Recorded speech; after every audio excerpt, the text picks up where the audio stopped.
Gusto mo ng chicken caldereta na simple lang ang luto pero talagang mapapasarap ka?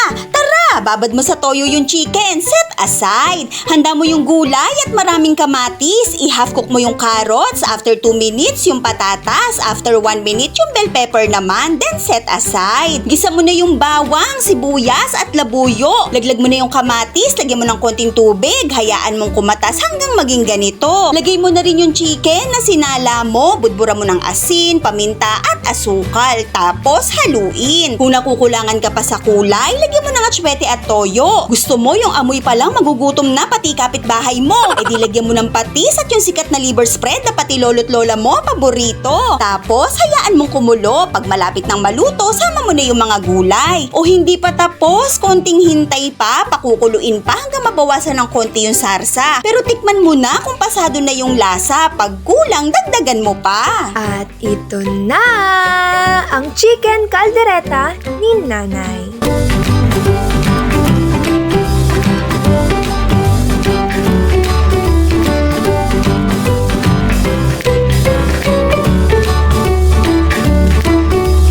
Para sa kumpletong sangkap, hose.